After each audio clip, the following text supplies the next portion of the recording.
બનાવો ને. અમારે 2 દિવસથી પાણી નહીં આવ્યું, રાંધવાનું એ પાણી નહીં અમારા ઘરે. તો આજે અમે પકોડી ખાવા આવી ગયા ગોપાલભાઈ ત્યાં. ગાઈસ અમારે ત્યાં 2 દિવસથી પાણી નહીં આવતું. ખબર મોટર મતલબ બગડી છે, બગડી ગઈ છે. એટલે અમે લોકો આજે એવું નક્કી કર્યું, મતલબ મારો મોટો ભાઈ તો ઓનલાઈન મંગાવવાનો હતો.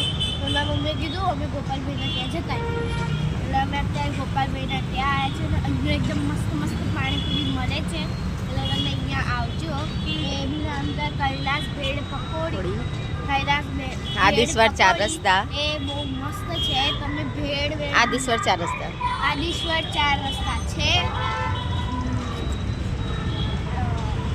ભેળ, પાણીપુરી, પકોડી, ભેળ, બોમ્બે પાણીપુરી, ચાટ, પકોડી, દહીપુરી, પછી સેવપુરી, પછી દહીપુરી, એ બધું જ મળશે. એટલે આના માટે આદિશ્વર 4 રસ્તા 4 રસ્તા ત્યાં છે એમની પાણીપુરીની દુકાન. અને દાવેલી ખાવી હોય તો ત્યાં છે એકદમ છેલ્લે દાવેલી. એ તમે ખાવી હોય તો ખાવ, પણ અહીંયા એકદમ મસ્ત ભેળપુરી બધું જ મળે છે. આ તમે ખાશો ને એટલે મને કમેન્ટ કરશે કે કાબર. કે કાબર મસ્ત પકોડી બનાવી. એટલે આ માટે તમે એડ્રેસ પણ કહી શકો છો નરોડા ગામ. એટલે હું મોકલી દઈશ, મેં મારી મમ્મી મોકલી દેશે. એટલે અત્યારે મેં ઓર્ડર કર્યું છે દહીં.